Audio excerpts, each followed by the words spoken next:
Hello, good morning, जोहार, मैं संजय और आप देख रहे हैं न्यूज झारखंड। समय हो चला है झारखंड की खबरों को जानने का, उनसे अपडेट होने का। तो चलिए जानते हैं आज की झारखंड के 25 मुख्य बड़ी खबरों को। उससे पहले अगर आप न्यूज झारखंड चैनल पर नए हैं तो इस चैनल को सब्सक्राइब करके बेल आइकन प्रेस कर दीजिए, जिससे आपके पास झारखंड की हर एक छोटी बड़ी खबर का अपडेट आप तक पहुंचता रहे। तो चलिए शुरुआत करते हैं आज की पहली और महत्वपूर्ण बड़ी खबर से।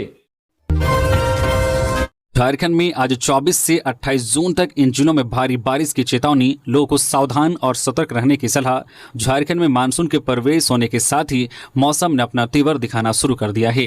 कई जिलों में हो रही बारिश से जल जमाव की समस्या उत्पन्न हो गई है। वही अगर हम बीते 24 घंटे की बात करें तो पिछले 24 घंटे के दौरान कई जिलों में अच्छी बारिश हुई है। सबसे अधिक वर्षा सिमडेगा जिले के कोलेबिरा में देखने को मिली। यहाँ 80 मिलीमीटर के आसपास बारिश हुई है, जबकि गिरिडीह में 50 मिलीमीटर बारिश हुई है। मौसम विभाग ने अनुमान लगाया है कि आज 24 और कल 25 जून को राज्य के उत्तर पूर्वी भाग जैसे कि जामताड़ा, देवघर, दुमका, पाकुड़, गोड्डा, साहिबगंज के कई इलाकों में भारी बारिश हो सकती है, जिसको लेकर लोगों को सावधान और सतर्क रहने की सलाह दी गई है। जबकि कई अन्य क्षेत्रों में भी हल्के से लेकर मध्यम दर्जे की बारिश की संभावना है। वहीं रांची स्थित मौसम विज्ञान केंद्र के मुताबिक 26 जून को संताल परगना के कई जिलों के अलावा सरायकेला, खारसावां, पूर्वी सिंहभूम और रांची के आसपास के इलाकों में भारी बारिश देखने को मिल सकती है। जबकि 27 और 28 को रांची, गिरिडीह, धनबाद, बोकारो और हजारीबाग के साथ साथ कोडरमा में भी भारी वर्षा की संभावना जताई गई है। इसे लेकर येलो अलर्ट जारी कर दिया गया है और इस दौरान कहीं कहीं पर गर्जन और तेज हवाओं की गति 30 से 40 किलोमीटर प्रति घंटे की रफ्तार से चलेगी। इससे लेकर अलर्ट जारी किया गया है और लोगों को सावधान और सतर्क रहने की सलाह दी गई है। जबकि कई अन्य क्षेत्रों में भी कई अन्य जिलों में हल्के से लेकर मध्यम दर्जे की बारिश होगी। वही अगर हम राजधानी रांची के मौसम को देखें तो 24 और 25 जून को कई इलाकों में हल्के से मध्यम दर्जे की बारिश हो सकती है। हजारीबाग में उग्रवादियों ने 2 जेसीबी समेत 6 वाहनों में लगाई आग। हजारीबाग जिले में एक बार फिर से उग्रवादियों का उत्पात देखने को मिला है। सोमवार की रात उग्रवादियों ने जिले के बड़कागांव थाना क्षेत्र के जोराकाट में एक बड़ी घटना को अंजाम दिया है। हथियारबंद उग्रवादियों ने एक साथ 6 वाहनों और एक जनरेटर सेट को आग के हवाले कर दिया। जिन वाहनों में आगजनी की गई है उनमें 2 जेसीबी, 2 हाइवा, एक ग्रेडर, एक पानी टैंकर और एक जनरेटर शामिल है। हालांकि इस घटना को किन उग्रवादी संगठन के द्वारा अंजाम दिया गया है, अभी तक इसकी स्थिति स्पष्ट नहीं हो पाई है। घटना के संबंध में बताया जा रहा है कि कई हथियारबंद उग्रवादी मौके पर पहुंचे और विकास कार्य में लगे सभी वाहनों को आग के हवाले कर दिया गया। बताया जा रहा है कि लेवी को लेकर इस घटना को अंजाम दिया गया है। घटना के बाद आसपास के क्षेत्र में दहशत का माहौल कायम हो गया है। रोजगार आरक्षण को लेकर आजसू का हेमंत सरकार पर हमला, चलाएगी नौकरी दो अभियान। रांची में आजसू पार्टी के नेताओं ने प्रेस कॉन्फ्रेंस कर राज्य सरकार पर जमकर निशाना साधा। पार्टी के मुख्य प्रवक्ता डॉक्टर देवशरण भगत, केंद्रीय महासचिव राजेंद्र मेहता और युवा नेता संजय मेहता ने कहा है कि झारखंड में युवाओं को नौकरी नहीं मिल रही है। सरकार ने निजी क्षेत्र में 75% आरक्षण देने का वादा किया था, लेकिन आज तक उसका पालन नहीं हुआ। इसी को लेकर पार्टी 9 अगस्त से 14 अगस्त तक नौकरी दो हेमंत सरकार अभियान चलाएगी और निजी कंपनियों को ज्ञापन देकर जवाब मांगेगी। डॉक्टर भगत ने कहा है कि आजसू पार्टी झारखंड के जमीनी मुद्दों पर संघर्ष करेगी। उन्होंने कहा है कि स्थानीयता, नियोजन, परीक्षा, ओबीसी आरक्षण, आउटसोर्सिंग में बढ़ता भ्रष्टाचार और मैया सम्मान योजना में गड़बड़ी जैसे कई अहम मुद्दे हैं जिन पर सरकार ने कोई ठोस काम नहीं किया। उन्होंने कहा है कि पार्टी जनता की आवाज बनकर हर मंच पर इन सवालों को उठाएगी। पार्टी नेताओं ने यह भी आरोप लगाया है कि मैया सम्मान योजना में 5.5 लाख महिलाओं का नाम बिना किसी वजह से हटा दिया गया। यदि वे अपात्र थी तो पहले नाम क्यों जोड़ा गया, और अगर यह गलती थी तो जिम्मेदार अफसरों पर कार्रवाई क्यों नहीं हुई। सरकार की इस लापरवाही को आजसू महिलाओं का अपमान मानती है और उनके खिलाफ आवाज उठाएगी। हजारीबाग में छत गिरने से दंपति की मौत, सोते वक्त गिरा घर, 5 बच्चों के सिर से उठा माता पिता का साया, परिवार को 4 लाख का मुआवजा। हजारीबाग के बरही थाना क्षेत्र के रसोईया धमना बाराटोला गांव में एक दुखद घटना सामने आई है। रविवार की देर रात को एक जर्जर मकान की छत गिरने से हबीब अंसारी और उनकी पत्नी जुमेरा खातून की मौत हो गई। दोनों की उम्र लगभग 50 वर्ष थी। मलबे में दबे दंपति को ग्रामीणों ने बाहर निकाला। उन्हें तुरंत बरही अनुमंडलीय अस्पताल ले जाया गया। डॉक्टरों ने दोनों को मृत घोषित कर दिया। किया। मृतक जुमेरा खातून वार्ड संख्या 9 की जनप्रतिनिधि थी। वे गांव की सामाजिक कार्यों में सक्रिय भूमिका निभाती थी। दंपति अपने पीछे 4 पुत्रियां और 1 पुत्र छोड़ गए। इधर बर्री के अंचलाधिकारी अमित किशकू ने बताया है कि यह प्राकृतिक आपदा का मामला है। सरकारी प्रावधानों के तहत मृतक के परिवारों को 4 लाख रुपए की सहायता राशि दी जाएगी। इधर ग्रामीणों के अनुसार मकान काफी पुराना और जर्जर स्थिति में था। यह घटना गांव में जर्जर मकानों की समय पर मरम्मत की आवश्यकता को रेखांकित करती है। ज्वेलरी शॉप में लूट, सीसीटीवी में कैद हुई घटना। बोकारो में आस्था ज्वेलर्स में 4 हथियारबंद लुटेरों ने की वारदात, कैश भी लूटा। बोकारो में सोमवार की शाम हथियारबंद 4 बदमाशों ने ज्वेलरी शॉप में जमकर लूटपाट की। वारदात चास थाना क्षेत्र स्थित आस्था ज्वेलर्स में हुई। चारों लुटेरे बाइक से आए थे और सारे गहने और कैश लेकर भाग गए। दुकानदार के अनुसार लाखों रुपए के गहनों की लूट हुई है। वही पूरी वारदात दुकान में लगे सीसीटीवी कैमरे में कैद हो गई है। घटना के दौरान दुकान के मालिक जितेंद्र कुमार और स्टाफ को बंधक बनाकर लुटेरों ने गाली गलौज की और जान से मारने की धमकी देते हुए पूरी दुकान लूट ली। जितेंद्र कुमार के अनुसार चारों लड़कों में से 2 पिस्तौल से लैस थे। वारदात को बेहद योजनाबद्ध तरीके से अंजाम दिया गया। दुर्घटना की सूचना के बाद पुलिस मौके पर पहुंची और जांच में जुट गई है। पुलिस सीसीटीवी फुटेज खंगाल रही है। जितेंद्र कुमार ने बताया कि अभी नुकसान का सटीक आकलन संभव नहीं है, लेकिन प्रारंभिक अनुमान के अनुसार लाखों रुपए के आभूषण लूटे गए हैं। रांची में बारिश के बाद सड़कों पर रेंगते नजर आए वाहन, कई इलाकों में जाम से लोग हलकान। राजधानी रांची में सोमवार को एक बार फिर तेज बारिश ने शहर की व्यवस्था को बेपटरी कर दिया।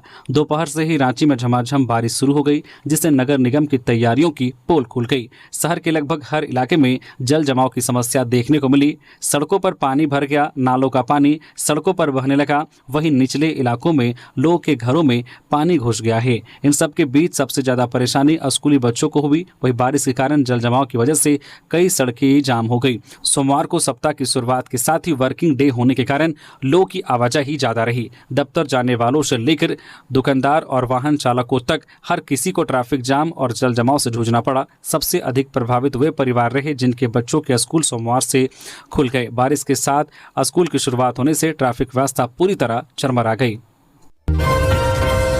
रांची में जल जमाव से परेशान लोग, उत्तम यादव के नेतृत्व में अल्बर्ट एक्का चौक पर हुआ जोरदार प्रदर्शन। राजधानी रांची में जल जमाव की समस्या गंभीर हो गई है। शहर के कई इलाकों में कमर तक और कुछ जगहों पर गर्दन तक पानी भर गया है, जिससे लोगों को भारी परेशानी हो रही है। कार और बाइक सड़कों पर पानी में तैरती नजर आ रही है। इसी समस्या को लेकर उत्तम यादव के नेतृत्व में परमवीर अल्बर्ट एक्का चौक पर लोगों ने विरोध प्रदर्शन किया। प्रदर्शन के दौरान हाथों में कट आउट लिए लोग रांची के अलग अलग इलाकों में हो रही जल जमाव की हालत को दिखा रहे थे। प्रदर्शन में उत्तम यादव ने कहा है कि नगर विकास मंत्री, रांची के जनप्रतिनिधि और नगर निगम इस गंभीर समस्या को लेकर पूरी तरह से लापरवाह है। उन्होंने आरोप लगाया है कि बजट सत्र के दौरान किसी भी जनप्रतिनिधि ने रांची की समस्याओं पर चर्चा नहीं की। उन्होंने चेतावनी दी है कि अगर जल्द ही नालियों की सफाई और जल जमाव की समस्या का हल नहीं निकाला गया तो लोग जल जमाव वाले स्थानों पर जाकर धान रोपनी कर विरोध दर्ज कराएंगे। प्रदर्शनकारियों ने मांग की है कि रांची में जल जमाव की समस्या को तत्काल हल किया जाए और नालियों की समय पर सफाई की व्यवस्था सुनिश्चित हो। रांची के तमाड़ में डायरिया का प्रकोप, 2 महिलाओं की मौत, 3 को किया गया रिम्स रेफर।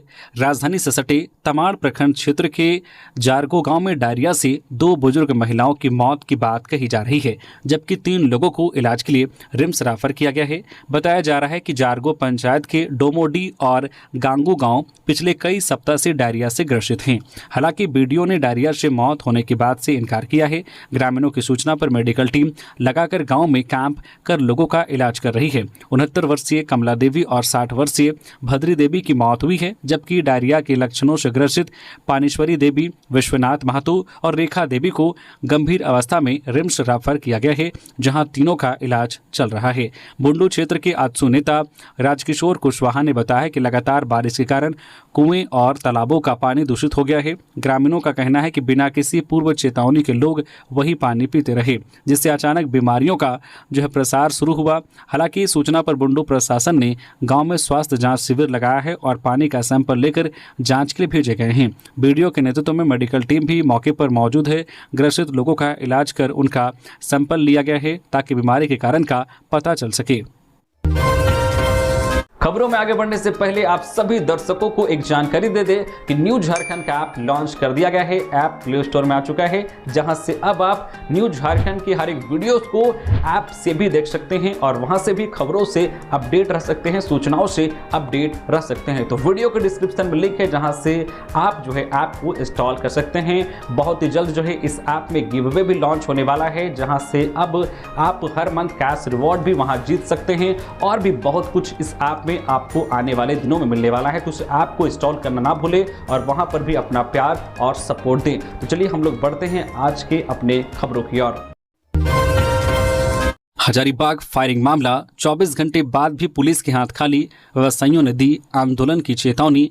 रविवार को हुए श्री ज्वेलर्स गोलीकांड को 24 घंटे से अधिक का समय बीत जाने के बाद भी अब तक पुलिस के हाथ खाली हैं। तो दूसरी ओर स्वर्ण व्यवसायी संघ मंगलवार और बुधवार को उग्र आंदोलन करने की रणनीति बना रहा है। स्वर्ण व्यवसायियों ने जिला प्रशासन को अल्टीमेटम दिया है कि 48 घंटे के अंदर अपराधियों को गिरफ्तार कर लिया जाए, अन्यथा चरणबद्ध तरीके से आंदोलन किया जाएगा। हजारीबाग में रविवार को श्री ज्वेलर्स जेवर दुकान में अज्ञात 2 अपराधियों ने 7 राउंड गोली चलाई थी। घटना को अंजाम देकर अपराधी फरार हो गए थे। घटना को 24 घंटे से अधिक का समय बीत चुका है और अभी भी अपराधी पुलिस के हाथ से दूर हैं। दूसरी ओर सोशल मीडिया में एक शख्स ने घटना की जिम्मेदारी लेते हुए खुद का नाम उत्तम यादव बताया था। स्वर्ण व्यवसायियों ने जिला प्रशासन को अल्टीमेटम दिया है कि 48 घंटे के अंदर अपराधी गिरफ्तार नहीं हुआ तो चरणबद्ध तरीके से आंदोलन होगा। इस मामले में स्वर्ण व्यवसायियों ने बैठक भी की है, जिसमें तय किया गया है कि मंगलवार को 48 घंटा बीत जाने तक इंतजार किया जाएगा। गिरफ्तार नहीं होने पर मंगलवार देर शाम मसाल जुलूस निकाला जाएगा। बुधवार को व्यावसायिक प्रतिष्ठान बंद रखेंगे। स्वर्ण व्यवसायी संघ को दूसरे संगठनों ने भी अपना समर्थन दिया है। इरफान अंसारी का फिर उमड़ा झामुमो प्रेम, कहा हमेशा सोरेन परिवार से ही बनेंगे सीएम। राज्य के स्वास्थ्य मंत्री डॉक्टर इरफान अंसारी का झामुमो प्रेम एक बार फिर उमड़ पड़ा है। उन्होंने अपने विधानसभा क्षेत्र जामताड़ा में एक कार्यक्रम के दौरान कहा, आदरणीय दिशोम गुरु शिबू सोरेन और उनके पिताजी ने लड़कर अलग झारखंड राज्य लिया है। फिर आगे दावे के साथ बोले, इसलिए मुख्यमंत्री हमेशा सोरेन परिवार से ही बनेगा। अलग झारखंड लड़ाई में उन्होंने शिबू सोरेन के साथ साथ अपने पिता की भूमिका को प्रभावी बताया, लेकिन मुख्यमंत्री का पद सोरेन परिवार के लिए रिजर्व बता दिया। हालांकि इरफान अंसारी के इस बयान से पार्टी ने किनारा कर लिया। प्रदेश कांग्रेस अध्यक्ष केशव महतो कमलेश ने मीडिया से बातचीत करते हुए नसीहत भी दे डाली कि इस तरह के विषय पार्टी फोरम पर रखी जानी चाहिए। मुख्यमंत्री का फैसला गठबंधन के शीर्ष नेतृत्व की बैठक में होता है। इरफान अंसारी का यह झामुमो प्रेम नया नहीं है। पहले भी वह मुख्यमंत्री हेमंत सोरेन को राम और अपने आप को उनका हनुमान बताते रहे हैं।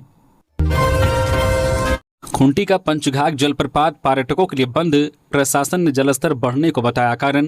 राजधानी से सटे खूंटी जिले का प्रसिद्ध पंचघाघ जलप्रपात को अगले आदेश तक प्रशासन ने बंद कर दिया है। लगातार बारिश के बाद पंचघाघ जलप्रपात का जलस्तर बढ़ने लगा है। इसके साथ ही राज्य के अन्य जिलों के कई जलप्रपातों में हुई घटनाओं के बाद खूंटी जिला प्रशासन ने पंचघाघ जलप्रपात को बंद करने का फैसला लिया है। पंचघाघ जलप्रपात के एंट्री गेट से लेकर अंदर तक बैरिकेड्स लगाए गए हैं। इसके साथ ही सुरक्षा कर्मियों को भी तैनात किया गया है।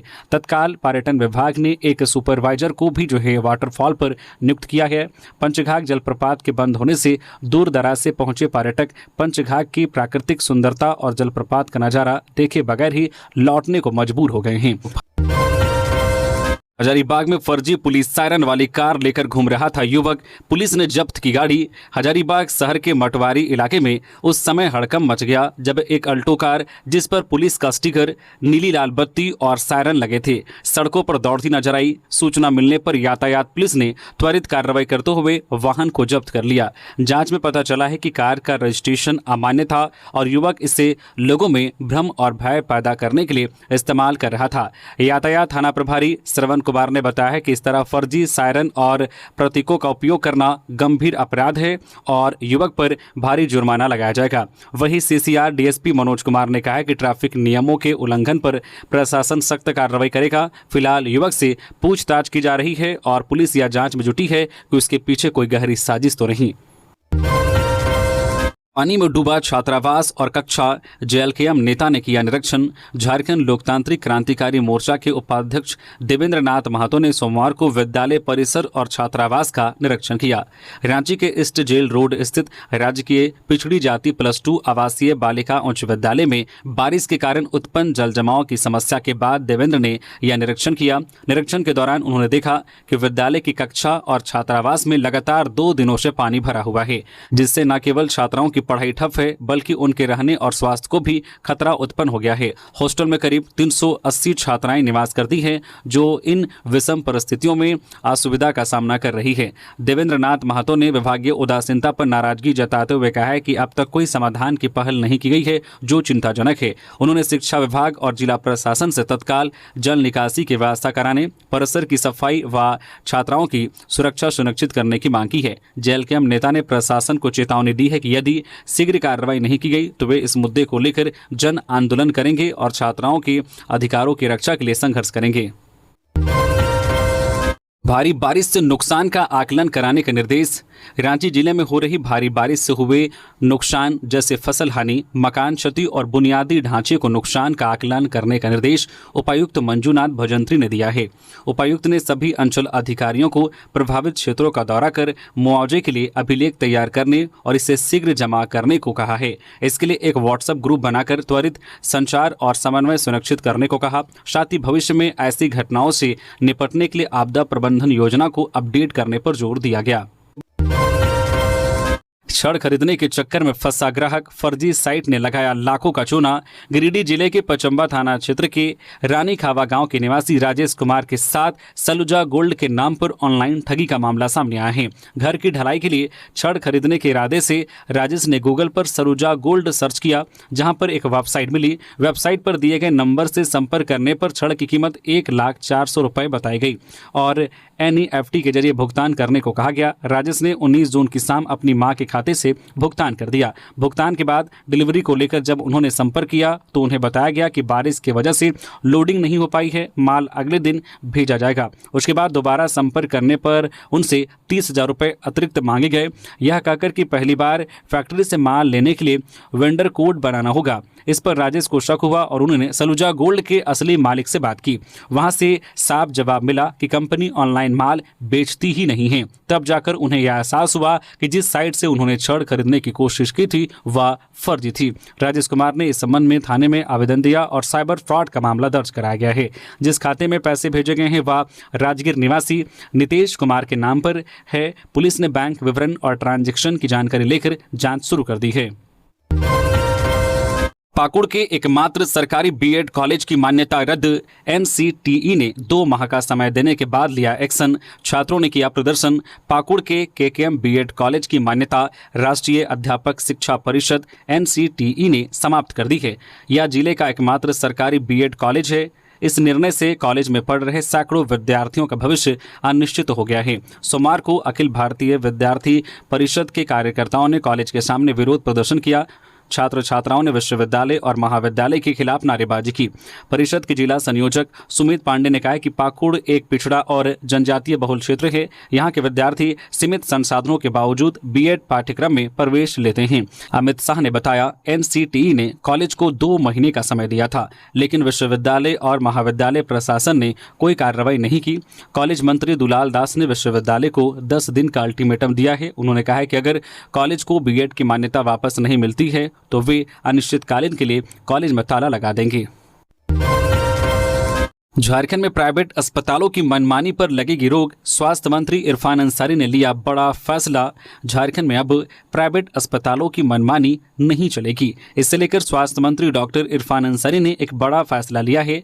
मंत्री इरफान अंसारी ने अपने सोशल मीडिया हैंडल पर एक वीडियो शेयर करते हुए लिखा, मौत के बाद इंसानियत जिंदा रहनी चाहिए। उन्होंने कहा, हमने एक ऐसा मानवीय फैसला लिया है जिसकी गूंज न सिर्फ राज्य में बल्कि पूरे देश में सुनी जा रही है। अब किसी भी मरीज की मृत्यु के बाद अस्पताल 100 को रोक कर नहीं रखेगा।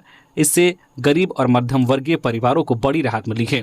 स्वास्थ्य मंत्री ने बताया कि कई बार देखा गया है कि आर्थिक तंगी के कारण गरीब परिवार अपने ही परिजन का अंतिम संस्कार समय पर नहीं कर पाते थे, लेकिन अब इस संवेदनशील फैसले से हर वर्ग को इंसाफ मिला है। लोग कह रहे हैं मुसीबत के समय अगर कोई सहारा बनता है तो वही सच्ची श्रद्धांजलि और इंसानियत है। मंत्री इरफान अंसारी ने कहा है कि यह फैसला केवल एक सरकारी आदेश नहीं बल्कि कांग्रेस की उस विचारधारा का प्रतिबिंब है जो हर पीड़ित, हर जरूरतमंद के साथ खड़ी होती है। धनबाद समेत राज्य की 254 महिला पुलिसकर्मियों का तबादला, मिला नया जिला। राज्य पुलिस मुख्यालय ने धनबाद समेत राज्य भर की 254 महिला पुलिसकर्मियों का तबादला किया है। यह तबादला ऑनलाइन व QR कोड के माध्यम से प्राप्त आवेदनों के आलोक में किया गया है, जिसमें सहायक अवर निरीक्षक, हवलदार और आरक्षी कोटि के पुलिसकर्मी शामिल हैं। स्थानांतरण सूची में गिरिडीह, धनबाद, जमशेदपुर, सरायकेला, गुमला, कोडरमा, गढ़वा, बोकारो, देवघर, पलामू, हजारीबाग, रांची, रामगढ़, लातेहार, दुमका, साहिबगंज, लोहरदगा समेत राज्य के कई जिलों की महिला पुलिसकर्मियों के नाम शामिल हैं। हजारीबाग के बर्री में भारी बारिश से बड़ा हादसा, दंपति की मौत के बाद प्रशासन ने बढ़ाया मदद का हाथ। हजारीबाग जिले के बर्री प्रखंड की रसोई धमना पंचायत में रविवार को भारी बारिश के कारण एक दर्दनाक हादसा हो गया। तेज बारिश की वजह से एक मकान का छज्जा गिर गया, जिससे हदीस अंसारी और उनकी पत्नी जुमेरा खातून की मौके पर ही मौत हो गई। इस हादसे से पूरे इलाके में शोक का माहौल है। घटना की जानकारी मिलते ही हजारीबाग के उपायुक्त शशि प्रकाश सिंह के निर्देश पर बर्री के BDO, CO और SDO मौके पर पहुंचे और हालात का जायजा लिया। प्रशासन ने तुरंत राहत कार्य शुरू किया और उप विकास आयुक्त इश्तियाक अहमद ने पीड़ित परिवार से मुलाकात की और हर संभव मदद का भरोसा दिलाया। अबुआ आवास योजना के तहत परिवार को नया मकान आवंटित कर 1,80,000 की राशि जारी की गई, जो 2 दिन में पूरा किया जाएगा। जब तक नया घर तैयार नहीं होता तब तक परिवार को अस्थायी रूप से पास के एक सुरक्षित मकान में शिफ्ट किया गया है। साथ ही आपातकालीन राहत के रूप में उन्हें 50 किलो चावल और 10,000 की त्वरित सहायता दी गई है। परिवार की 2 बेटियों आलिया प्रवीण कक्षा 9वीं और नाजिया प्रवीण कक्षा 7वीं की पढ़ाई की जिम्मेदारी प्रशासन ने ले ली है। दोनों का नामांकन कस्तूरबा गांधी बालिका विद्यालय बर्री में कराया जा रहा है। साथ ही मिशन वात्सल्य योजना के तहत 4,000 प्रति माह की छात्रवृत्ति भी जल्द शुरू की जाएगी। वही आपदा प्रबंधन मद से 4 लाख की आर्थिक सहायता देने की प्रक्रिया भी चल रही है। उपायुक्त शशि प्रकाश सिंह ने घटना को अत्यंत दुखद बताया और लोगों से अपील की है कि भारी बारिश के समय कमजोर या कच्चे मकानों में सतर्कता बरतें और किसी भी आपात स्थिति में प्रशासन को तुरंत सूचित करें। देवघर जिले के हर प्रखंड में आज 24 जून को भाजपा की आक्रोश रैली मरांडी। देवघर जिला भाजपा की संगठनात्मक बैठक सर्किट हाउस में हुई। बैठक में नेता प्रतिपक्ष बाबूलाल मरांडी मुख्य रूप से उपस्थित रहे। मरांडी ने कहा कि राज्य सरकार की विफलताओं के खिलाफ 24 जून मंगलवार को देवघर जिले के हर प्रखंड मुख्यालय में भाजपा आक्रोश रैली निकालेगी। वही 25 जून को कांग्रेस के आपातकाल का विरोध, 29 जून को PM मोदी के मन की बात का सीधा प्रसारण किया जाएगा। वही 30 जून को शहीद सिद्धू कान्हू की जयंती जिले भर में धूमधाम से मनाई जाएगी। इसमें पार्टी के कार्यकर्ता भाग लेंगे। उन्होंने बूथ सशक्तिकरण व जनसंपर्क अभियान को लेकर जिले के नेताओं को मार्गदर्शन दिया। साथ ही संगठन विस्तार की प्रक्रिया में तेजी लाने के लिए जरूरी दिशा निर्देश भी दिया। रांची नगर निगम जल जमाव को लेकर अलर्ट मोड में, कॉल करते ही पहुंचेगी टीम। बारिश का मौसम आते ही रांची नगर निगम एक्शन मोड में आ गया है। मौसम विभाग ने 24 से 26 जून तक भारी बारिश की चेतावनी दी है। इसे देखते हुए नगर आयुक्त सुशांत गौरव की अगुवाई में सोमवार को एक अहम बैठक हुई, जिसमें पूरे शहर को जल जमाव से बचाने के लिए कई फैसले लिए गए हैं। नगर निगम ने सभी विभागों को हाई अलर्ट पर रखा है। कहीं भी जल जमाव की स्थिति बनी तो तुरंत टीम मौके पर पहुंचेगी और पानी निकालने का काम शुरू करेगी। हर जोन में वाटर लॉगिंग से निपटने के लिए अलग अलग टीमें बनाई गई है। टीमों को यह हिदायत दी गई है कि जल जमाव की स्थिति में तुरंत रेस्क्यू ऑपरेशन शुरू करें। नगर निगम ने JCB, super suction machine, diesel pump जैसी सभी मशीनों को फुल मोड में लगाने का आदेश दिया है। ज़्यादा पानी वाले इलाकों में पहले मशीनें भेजी जाएंगी। जो नालियां महीनों से बंद है या काम नहीं कर रही हैं, उन्हें तुरंत खोला जाए और चालू हालत में लाया जाए। जमशेदपुर में रात को घर में आगजनी, एक परिवार की 4 बाइक और 3 साइकिल जलकर राख, लाखों का नुकसान। जमशेदपुर के सिद्धगोड़ा थाना क्षेत्र में रविवार रात एक परिवार को भारी नुकसान का सामना करना पड़ा। बागुन हाथू रोड नंबर 2 पर घर में अज्ञात लोगों ने आग लगा दी। घटना में घर के पीछे खड़ी 4 मोटरसाइकिल और 3 साइकिलें जलकर पूरी तरह नष्ट हो गई। पीड़ित परिवार की सदस्य गीता नायक ने बताया कि रात में तेज आवाजें सुनाई दी। शुरू में उन्हें लगा कि कोई पत्थर फेंक रहा है। जब बाहर जाकर देखा तो घर के पीछे आग लगी हुई थी। परिवार ने तुरंत पुलिस और दमकल विभाग को सूचना दी, लेकिन देर रात होने के कारण कोई फोन नहीं उठा। परिवार के सदस्य खुद आग बुझाने का प्रयास करते रहे। काफी देर बाद दमकल विभाग की एक गाड़ी मौके पर पहुंची। पीड़ित परिवार का कहना है कि उनकी किसी से कोई दुश्मनी नहीं है। इस आगजनी से उन्हें लाखों रुपए का नुकसान हुआ है। पुलिस मामले की जांच कर रही है। गिरिडीह में देह व्यापार मामले में पुलिस ने महिला को किया गिरफ्तार। 2 नाबालिग रेस्क्यू। मुफस्सिल थाना पुलिस ने देह व्यापार कराने के मामले में एक महिला को गिरफ्तार किया है। आरोपी महिला की पहचान पिंकी देवी उर्फ नीतू देवी के रूप में हुई है। पुलिस ने उसके किराए के मकान से 2 नाबालिग लड़कियों को भी रेस्क्यू किया है। मिली जानकारी के अनुसार नीतू देवी मुफस्सिल थाना क्षेत्र की 28 नंबर इलाके में किराए के मकान में रहकर देह व्यापार का रैकेट संचालित कर रही थी। बताया जाता है कि वह अपने ही घर से ग्राहकों को बुलाकर नाबालिग लड़कियों को भेजा करती थी। गुप्त सूचना के आधार पर मुफस्सिल थाना प्रभारी श्याम किशोर महातो के नेतृत्व में पुलिस टीम ने उक्त स्थान पर छापेमारी की। इस दौरान आरोपी महिला को गिरफ्तार कर लिया गया और मौके से 2 नाबालिगों को सुरक्षित रेस्क्यू कर लिया गया। पुलिस मामले की जांच में जुट गई है और यह पता लगाने का प्रयास कर रही है कि रैकेट में और कौन कौन शामिल हैं। जल्द ही इस संबंध में और खुलासे होने की उम्मीद है। गिरिडीह में मजदूर की हत्या, घर के पास मिला शव, धारदार हथियार से कई बार वार करने के मिले निशान। गिरिडीह जिले के तीसरी प्रखंड के थानसिंह डी पंचायत में एक मजदूर की हत्या का मामला सामने आया है। चरकी गांव निवासी 58 वर्षीय त्रिभुवन राय का शव उनके घर के पास संदिग्ध स्थिति में मिला। शव पर धारदार हथियार से किए गए कई वार के निशान मिले हैं। घटना की सूचना मिलते ही थानसिंह डी ओपी प्रभारी नीरज कुमार और लोकाय नैनपुर थाना की पुलिस मौके पर पहुंची। पुलिस ने शव को पोस्टमार्टम के लिए भेज दिया है। थानसिंह डी ओपी प्रभारी ने बताया है कि प्रथम दृष्टया यह हत्या का मामला लग रहा है। मृतक के बेटे मंटू राय के अनुसार घटना के समय पूरा परिवार पास की नहर में नहाने गया था। उन्होंने बताया कि उनके पिता का किसी से कोई विवाद या दुश्मनी नहीं थी। परिजनों की ओर से अभी तक कोई लिखित शिकायत नहीं की गई है। पुलिस हत्या के कारणों का पता लगाने में जुटी है। घटना से गांव में सन्नाटा पसरा हुआ है। सरकारी स्कूलों की नई किताबें कबाड़ में बिकने पहुंची। पूर्वी सिंहभूम जिले के चाकुलिया का है मामला। पूर्वी सिंहभूम जिले के चाकुलिया प्रखंड से एक चौंकाने वाला मामला सामने आया है, जहां सरकारी स्कूलों के बच्चों के लिए भेजी गई किताबें और कॉपियां स्कूलों में पहुंचने की बजाय सीधे कबाड़ में बेचने के लिए भेज दी गई। स्कूली शिक्षा एवं साक्षरता विभाग द्वारा सत्र 2025-26 के लिए विद्यार्थियों को निःशुल्क वितरित करने हेतु भेजी गई ये सामग्री चाकुलिया नगर पंचायत क्षेत्र के मिस्त्रीपाड़ा स्थित एक विलय विद्यालय के भवन में रखी गई थी, लेकिन सोमवार को इन्हें एक टेम्पो में लादकर सीधे पुराना बाजार स्थित एक स्क्रैप टाल में बेचने के लिए ले जाया गया। मामले की जानकारी मिलते ही स्थानीय ग्रामीणों ने विरोध दर्ज कराया। जैसे ही ग्रामीणों ने टेम्पो को रोका, चालक स्क्रैप टाल पर किताबें उतारकर मौके से भाग गया। ग्रामीणों ने आरोप लगाया है कि शिक्षा विभाग के कुछ अधिकारियों और प्रखंड कर्मियों की मिलीभगत से यह साजिश रची गई है, जिसमें बिचौलिए स्कूलों के बच्चों के लिए आई नई किताबों और कॉपियों को कबाड़ में बेच रहे हैं। ग्रामीणों ने इस पूरे मामले की उच्च स्तरीय जांच और दोषियों पर सख्त कार्रवाई की मांग की है। औरंगाबाद की युवक की पलामू में सड़क हादसे में मौत। NH 139 पर अज्ञात वाहन ने बाइक को मारी टक्कर, एक घायल।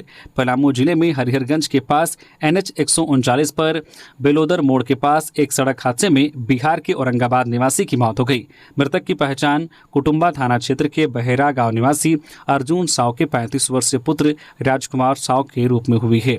हादसे में एक अन्य युवक राजू साव 22 वर्षीय घायल हो गया। दोनों जो है कोवाखो से हरिहरगंज की ओर बाइक से जा रहे थे। इस दौरान विपरीत दिशा से आ रहे एक अज्ञात वाहन ने उनकी बाइक को टक्कर मार दी। राजकुमार की मौत घटनास्थल पर ही हो गई। स्थानीय लोगों ने घायल राजू को हरिहरगंज सामुदायिक स्वास्थ्य केंद्र में भर्ती कराया। डॉक्टर अरविंद कुमार के अनुसार राजू की हालत स्थिर है। हरिहरगंज पुलिस निरीक्षक चंदन कुमार ने बताया कि मृतक के शव को पोस्टमार्टम के लिए हुसैनाबाद के अनुमंडलीय अस्पताल भेजा गया है। आईडी बंद होने से नाराज ऊर्जा मित्रों ने किया प्रदर्शन। झारखंड ऊर्जा मित्र संघ ने धनबाद में ऊर्जा मित्रों की आईडी बंद किए जाने के खिलाफ विरोध जताया है। संघ के संस्थापक संतोष कुशवाहा के नेतृत्व में सोमवार को ऊर्जा मित्रों ने हीरापुर डिवीजन कार्यालय के बाहर विरोध प्रदर्शन किया और तत्काल समाधान की मांग की। संतोष कुशवाहा ने कहा कि ऊर्जा मित्र अपनी मांग को लेकर विगत 3 दिनों से भटक रहे हैं। मुख्य अभियंता को भी अपनी समस्या से अवगत कराया, बावजूद इसके स्थिति जस की तस है, जिससे लेकर सोमवार को ऊर्जा मित्रों ने प्रदर्शन किया। रांची डीसी ने की मैराथन से लेकर रथ यात्रा व फ्लाईओवर उद्घाटन तक पर बैठक। रांची डीसी मंजुनाथ भजंत्री ने सोमवार को समाहरणालय में सभी वरीय अधिकारियों के साथ बड़ी बैठक की। जिले में चल रही विकास योजनाएं, जन कल्याणकारी काम और आने वाले बड़े आयोजनों की तैयारी का रिव्यू किया गया। सभी विभागों को सख्त निर्देश मिले, काम समय पर, ईमानदारी से और पूरी जिम्मेदारी के साथ हो। झारखंड सरकार बांग्लादेशी घुसपैठियों को बसा रही। जमशेदपुर में गिरिराज सिंह बोले, स्थानीय लोग हाशिए पर, सरकार बाहरी मुसलमानों को मेहमान की तरह बुला रही। केंद्रीय मंत्री गिरिराज सिंह रविवार देर रात टाटानगर स्टेशन पहुंचे। भाजपा कार्यकर्ताओं ने फूल मालाओं के साथ उनका स्वागत किया। स्टेशन पर मीडिया से बातचीत में गिरिराज सिंह ने झारखंड सरकार पर कई आरोप लगाए। उन्होंने कहा कि हेमंत सोरेन सरकार बांग्लादेशी मुसलमानों को विशेष मेहमान की तरह बुला रही है। राज्य में इन घुसपैठियों को बसाया जा रहा है। केंद्रीय मंत्री ने कहा कि इस कारण राज्य के आदिवासी, मूलवासी और स्थानीय लोग हाशिए पर जा रहे हैं। उन्होंने मुख्यमंत्री हेमंत सोरेन पर वोट बैंक की राजनीति करने का आरोप लगाया। साथ ही कहा कि सरकार घुसपैठियों को बचाकर राज्य की जनसंख्या बदलने की कोशिश कर रही है। देवघर की ट्रैफिक व्यवस्था में सुधार नहीं, रोज घंटों जाम में फंस रहे लोग। तमाम कोशिशों के बावजूद देवघर की ट्रैफिक व्यवस्था में कोई सुधार नहीं है। सड़कों पर रोज जाम लग रहा है, जिसमें लोग घंटों जाम में फंसे रहते हैं। जाम की समस्या ने आम जनजीवन को बुरी तरह प्रभावित कर रखा है। शहर के प्रमुख चौराहों और सड़कों पर दिन भर जाम की स्थिति रहती है, जो है Satsang Chowk, VIP Chowk, tower Chowk, Rai and company मोड़, बजरंगी चौक, झरना चौक, पानी टंकी, मंदिर मोड़, बैद्यनाथपुर चौक, रांगा मोड़, बाजला चौक और सुभाष चौक जैसे क्षेत्रों में लंबा जाम लगता है। इस जाम से सबसे ज़्यादा परेशानी स्कूल जाने वाले बच्चों और दफ्तर जाने वाले कर्मचारियों को होती है। मरीजों को लेकर अस्पताल जाने वाली एम्बुलेंस भी अक्सर जाम में फंसी रहती है। स्थानीय लोगों का कहना है कि जाम की स्थिति इतनी भयावह है कि कई बार एम्बुलेंस के फंसने से मरीजों की जान पर बन आती है। तो ये थी झारखंड की टॉप बड़ी खबरें। इसी तरह से झारखंड की हर एक छोटी बड़ी खबर देखने के लिए प्लीज न्यूज़ झारखंड चैनल को सब्सक्राइब करके बेल आइकन प्रेस कर दीजिए, जिससे आपके पास झारखंड की हर एक छोटी बड़ी खबर का अपडेट आप तक पहुंचता रहे। तो अभी के लिए बस इतना ही, हमें दीजिए इजाजत, फिर मिलते हैं नेक्स्ट खबरों के साथ। धन्यवाद।